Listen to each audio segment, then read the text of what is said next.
acho que todos os 512 deputados são elegíveis. Qualquer um pode ser alternativa desse campo nosso, que, como eu disse pela manhã, é o campo que vai defender e que vai trabalhar o movimento da Câmara Livre, né? É importante que a Câmara dos Deputados mantenha a sua independência, não apenas em relação ao Executivo, mas também em relação ao Poder Judiciário. Eu acho que esse é o grande mote do nosso movimento, é criar uma candidatura que mantenha a independência da Casa e que mantenha esse movimento de enfrentamento, muitas vezes, até 3 meses atrás com o Executivo, algumas vezes com o Judiciário, mas mais com o Executivo, que garanta a nossa independência e a importância que toda a sociedade esteja representada no plenário da Câmara. Na semana passada, o senhor afirmou que no dia 2 de fevereiro deixaria o cargo de presidente da Câmara. No final de semana, teve uma entrevista publicada por um jornal de circulação nacional, onde o senhor disse que achava melhor esperar um resultado do Supremo. Isso. A pergunta é, se a decisão de domingo à noite do Supremo fosse diferente, o senhor seria candidato à reeleição ou deixaria o cargo? Não, tudo que eu falei antes do julgamento, né, eu cumpro a minha palavra sempre.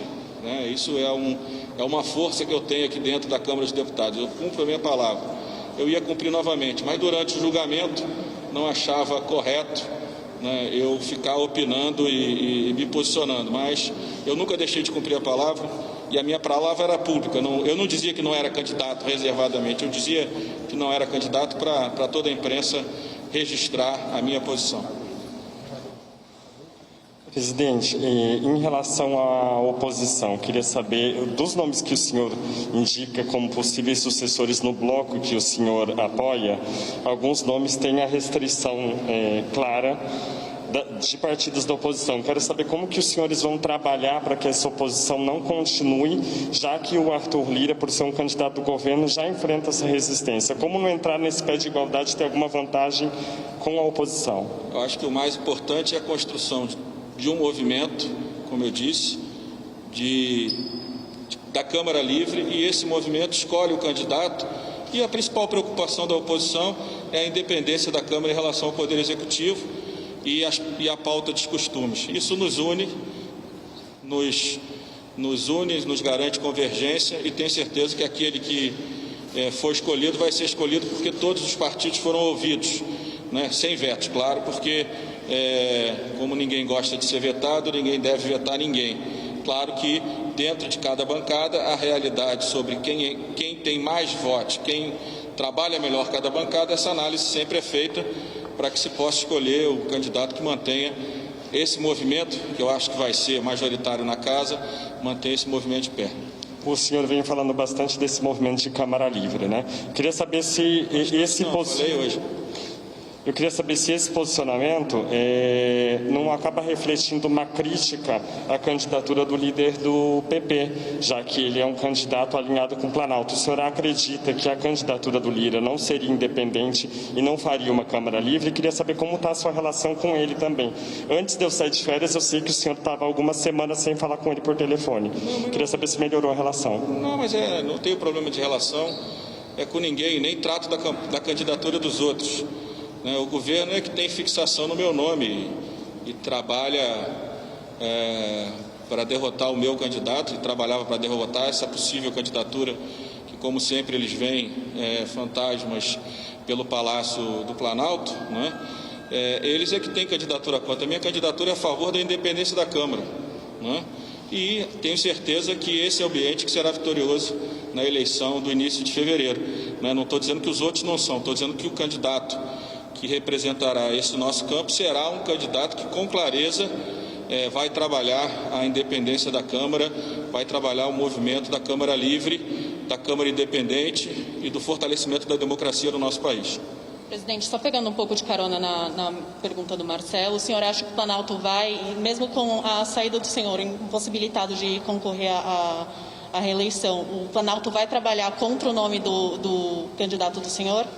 Me dá a impressão que sim, mas aí eu não tenho problema do Planalto trabalhar. Como eu falo, para quem quer uma Câmara Livre, a participação do governo é divergente desse movimento, né? E todos os candidatos que se digam independentes vão ter que tomar cuidado de não parecer que há uma interferência do Executivo no Legislativo na defesa de suas candidaturas. É simples assim.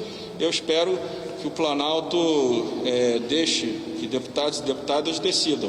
Mas não parece que é o que vai acontecer. Eu acho que o que vai acontecer é que o governo vai interferir, como já vem interferindo ao longo das últimas semanas nesse processo, não é? E vamos ver qual vai ser o resultado. Por isso que eu digo que o nosso candidato vai ficar de forma muito clara, separado desse movimento de interferência do Executivo no Legislativo. Nós vamos, certamente, de forma majoritária, enfrentar qualquer poder, não apenas o Executivo, que queira influenciar na nossa eleição, na eleição interna. Nós vamos criar aqui, com certeza, um caminho para separar o Executivo do Legislativo e do Judiciário. Assim, fortalecendo as instituições, a gente fortalece a nossa democracia e, assim, fortalece a possibilidade desse país voltar a crescer e se desenvolver como um país sério e democrático.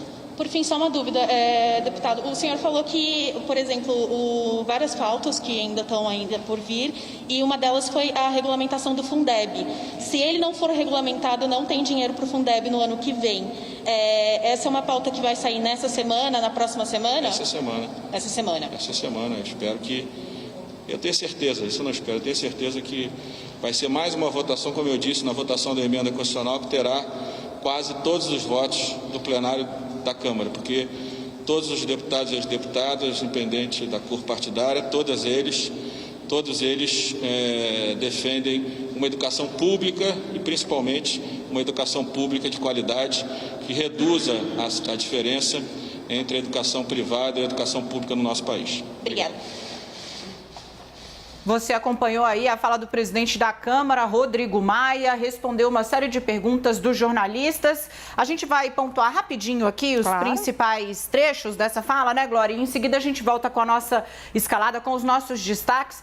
Eu vou ficar com essa partezinha final, que teve recados mais diretos. Maia foi questionado a respeito da atuação do governo para catapultar, jogar para cima o nome do deputado Arthur Lira, que é o líder do PP. E ele disse: o governo é que tem fixação no meu nome, o governo vê fantasmas, e diz que, eventualmente, uma participação do governo pode ser vista como interferência, mas que a Câmara, segundo ele, vai encontrar um caminho para separar o Legislativo, ou seja, o Congresso, do Executivo e do Judiciário. Maia está nesse mote aí da Câmara Independente. Isso, e ele falou também o seguinte, falou que a Câmara votou muitas coisas e que tem que agora deixar as desculpas de lado e votar a reforma tributária. Deu até um prazo, disse que a reforma tributária tem que ser votada até o fim do ano. Falou também que o orçamento da PEC emergencial também